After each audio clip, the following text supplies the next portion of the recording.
Bem-vindos a mais um vídeo do canal Testemunho Oculto. Envie o seu relato para o e-mail na descrição. Já curte, comenta e compartilha. Bora para os relatos de hoje.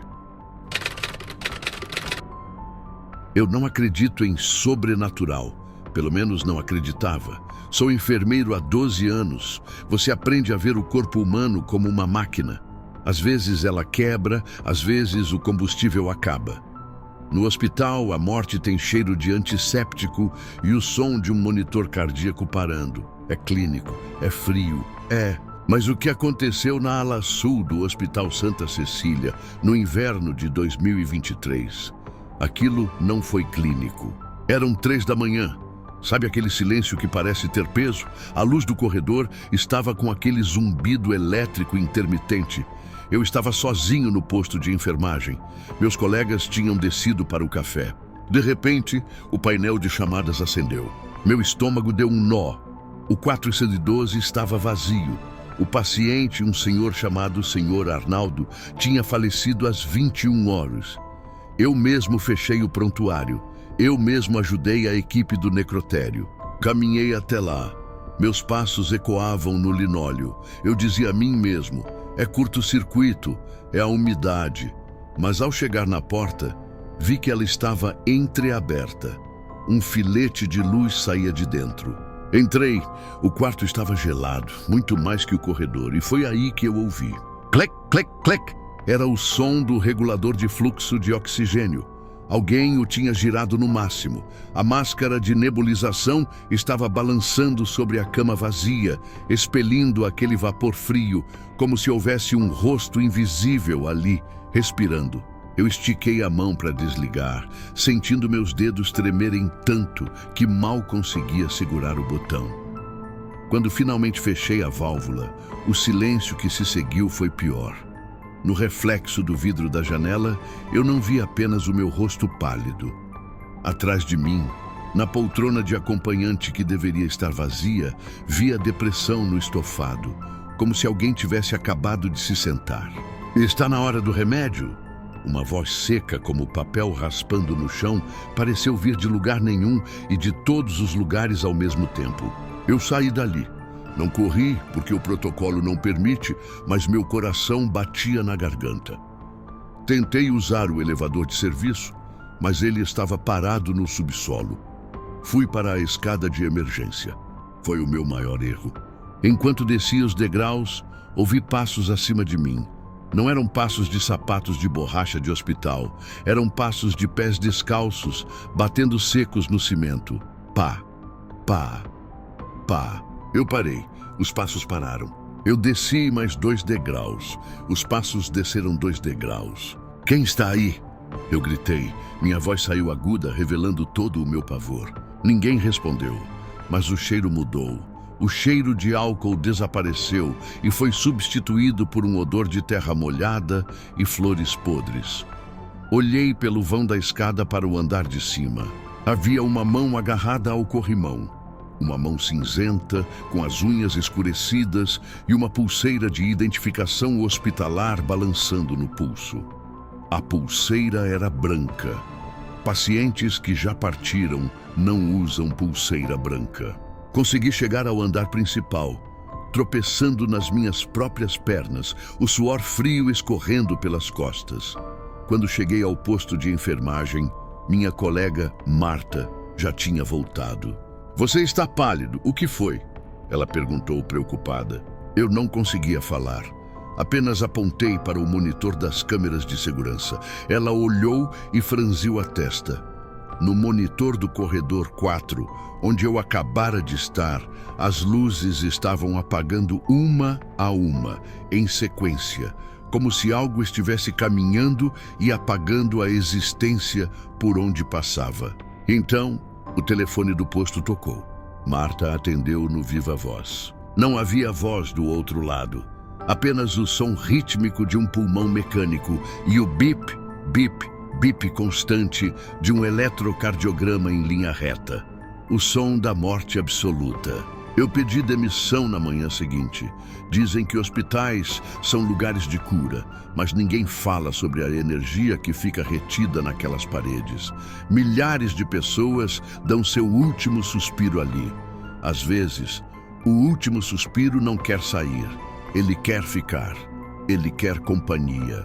Hoje, sempre que passo na frente de um hospital à noite e vejo uma luz acesa em um quarto solitário, eu não penso em medicina.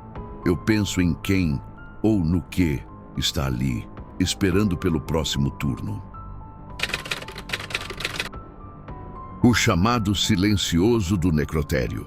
Às vezes eu me pergunto se eu deveria ter ficado na jardinagem.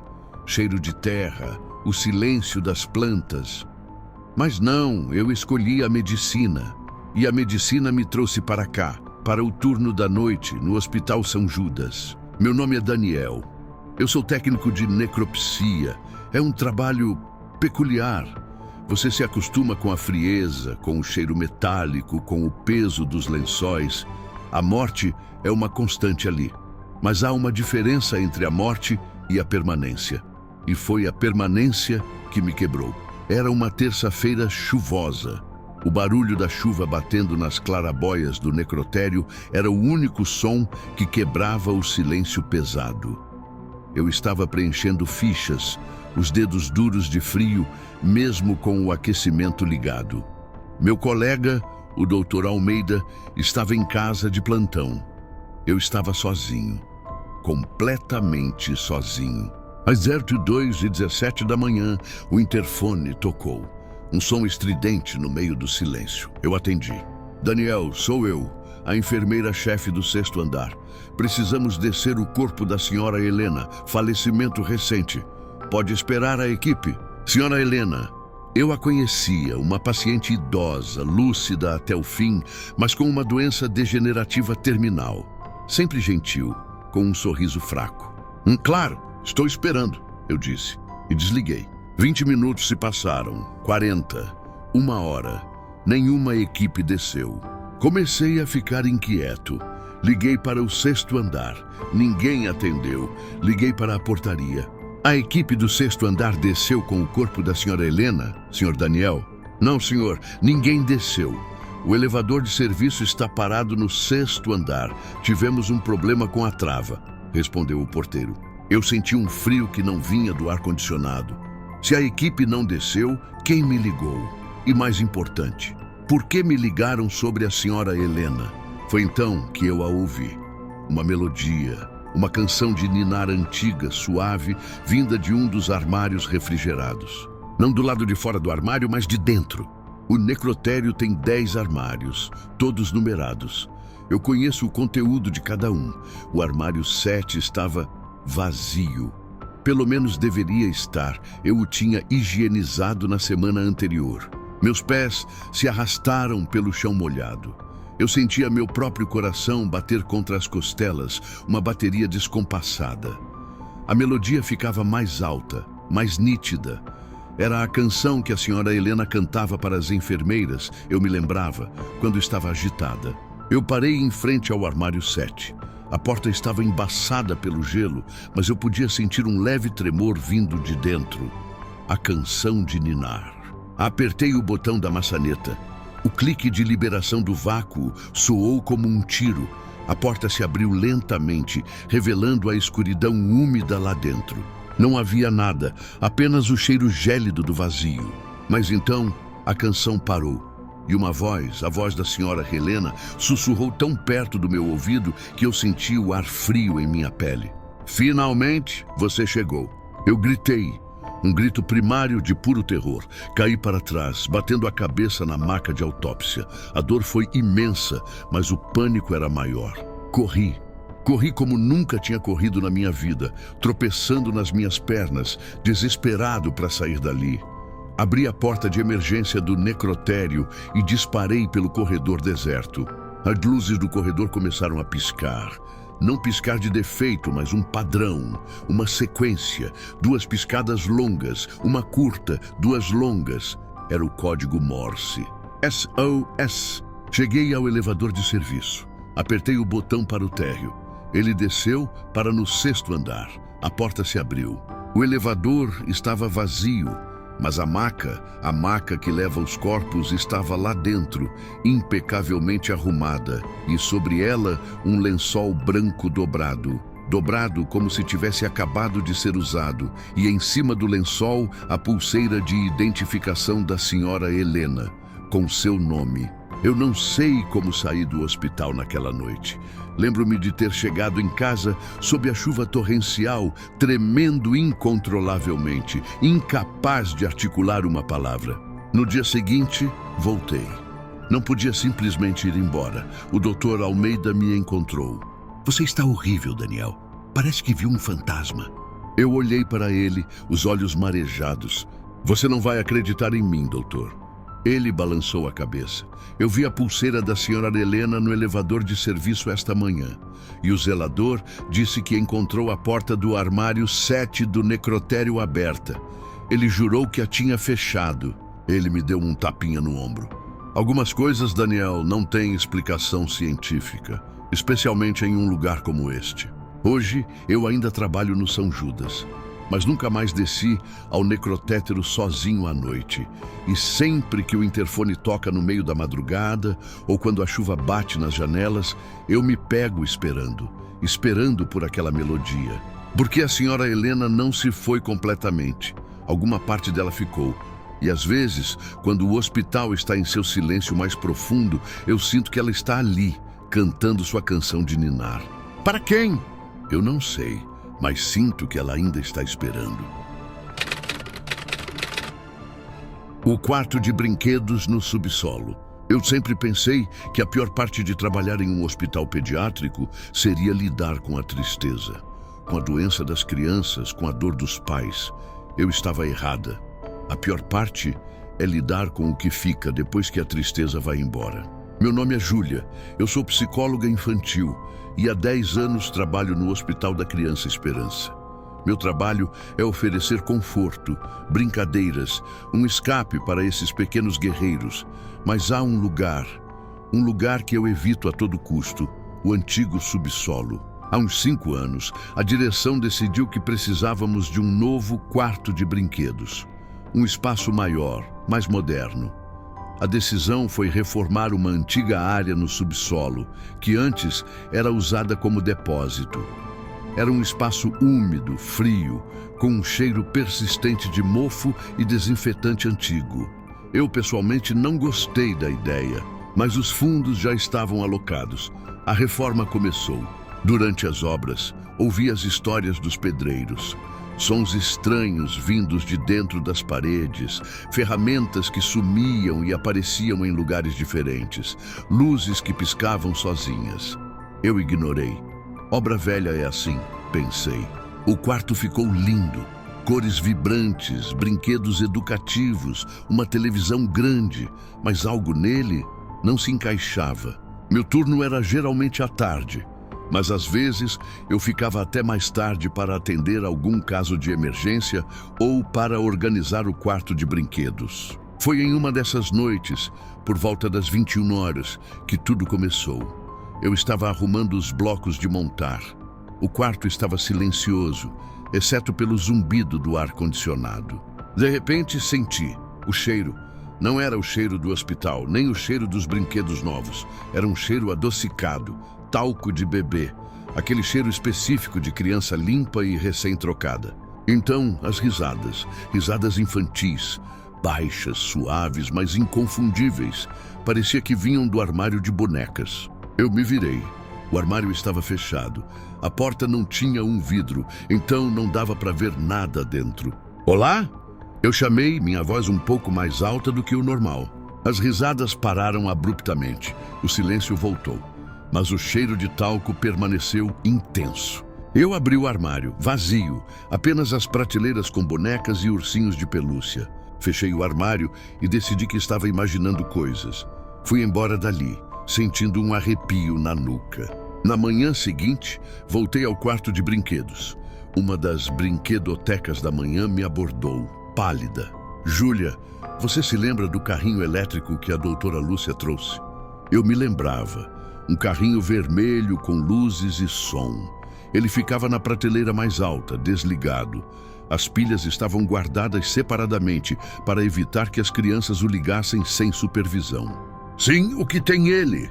Ele estava no chão, no centro do quarto, com as luzes piscando e o som ligado, mas sem as pilhas. Eu fui até a prateleira. As pilhas ainda estavam lá, na caixa de plástico.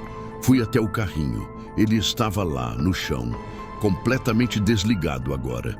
Mas a luz vermelha de um de seus faróis piscou uma única vez, como um piscar de olho, antes de apagar de vez. O cheiro de talco estava fraco, mas presente. Eu não disse nada para a brinquedoteca, mas comecei a prestar atenção. No dia seguinte, encontrei um desenho na lousa mágica. Um desenho de uma criança. Um boneco palito sorrindo com olhos grandes. E ao lado dele, um carrinho elétrico vermelho. O que me deu arrepios foi que não havia giz para a lousa mágica no quarto. Eu mesma tinha guardado tudo no armário. Eu contei o que estava acontecendo para a Dona Clara, uma zeladora antiga do hospital.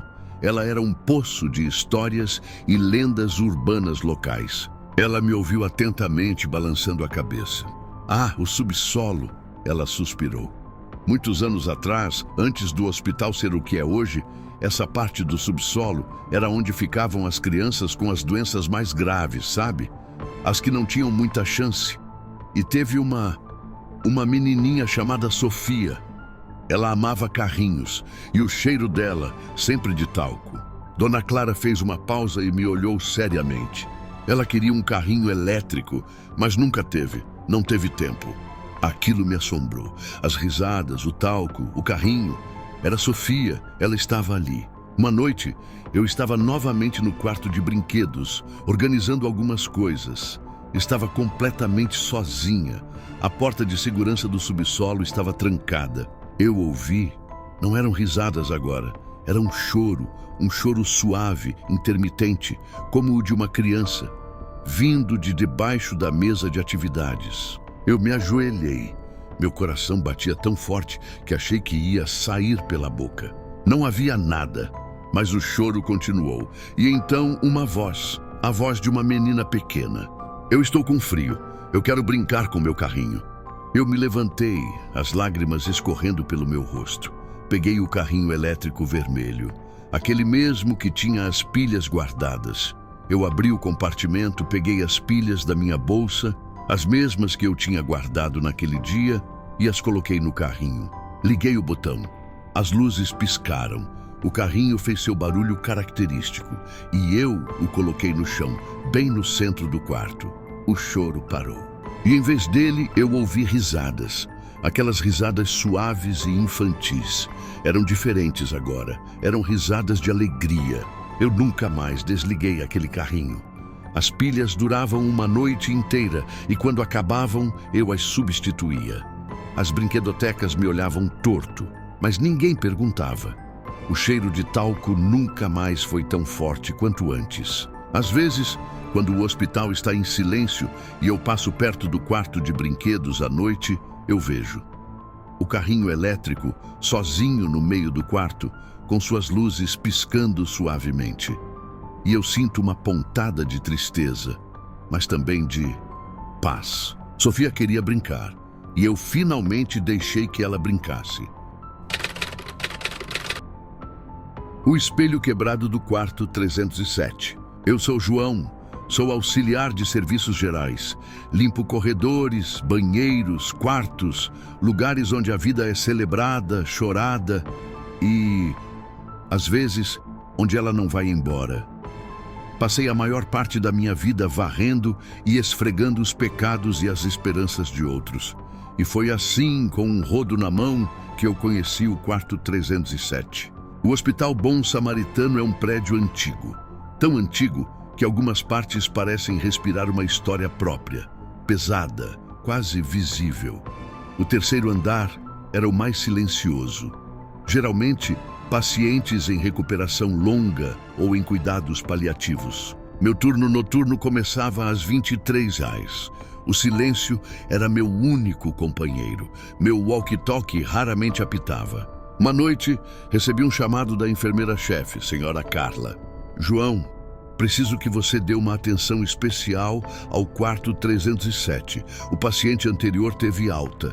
Precisamos daquele quarto impecável para amanhã. Quarto 307.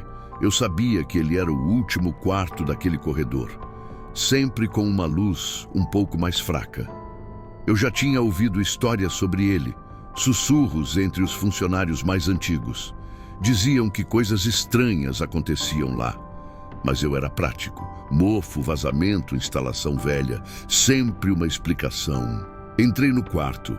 A cama já estava limpa e arrumada pelas enfermeiras. O que me chamou a atenção foi o banheiro. Na parede do box, logo abaixo do chuveiro, havia uma mancha escura. Não era mofo. Parecia uma sombra, com uma forma peculiar, quase humana. Como se alguém tivesse encostado ali, mas o contorno fosse irregular, esfumaçado. Comecei a esfregar. Detergente, água sanitária, desengordurante. A mancha não saía. Parecia impregnada na cerâmica, por mais que eu usasse força. Eu senti um frio úmido, mesmo com a temperatura ambiente normal. Comecei a suar. Olhei para o espelho do banheiro. Ele estava rachado. Uma única fissura que cruzava o vidro de ponta a ponta, logo acima da pia. O zelador vai ter que dar um jeito. Eu murmurei para mim mesmo, desistindo da mancha. Saí do banheiro e fui para o quarto principal. Comecei a varrer. O rádio do posto de enfermagem, que eu podia ouvir baixinho, estava transmitindo uma música clássica. Então eu a ouvi, uma melodia, um canto suave, quase um lamento. Não era a música do rádio, vinha do quarto 307, de dentro. A voz era feminina, melancólica. Não conseguia identificar a letra. Parecia uma canção de ninar ou uma prece. Eu parei, olhei em volta. O quarto estava vazio, a cama, as poltronas, a mesa de cabeceira. Não havia um rádio nem um celular. O canto parou e um sussurro tão próximo que eu senti o ar frio no meu ouvido disse: "Você me viu?" Eu congelei.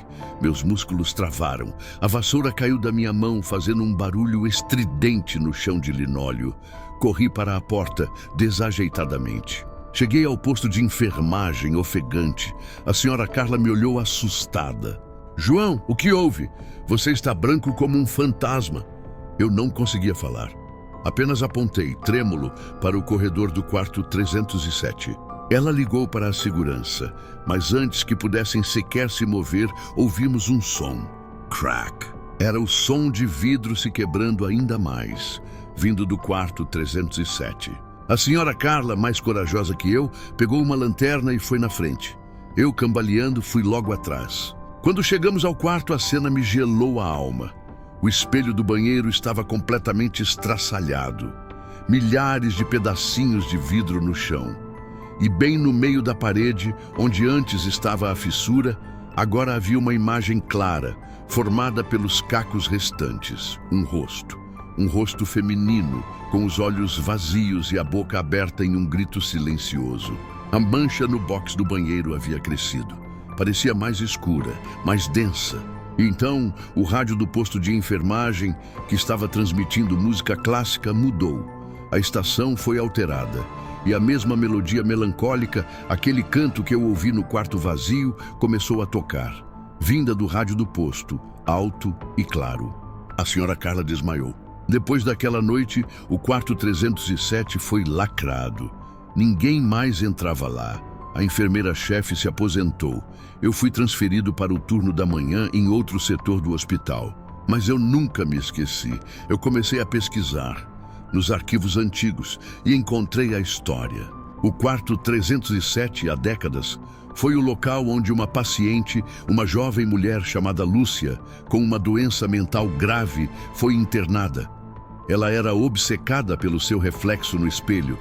Falava com ele, cantava para ele. Um dia, durante um surto, ela quebrou o espelho. Os fragmentos de vidro a feriram mortalmente.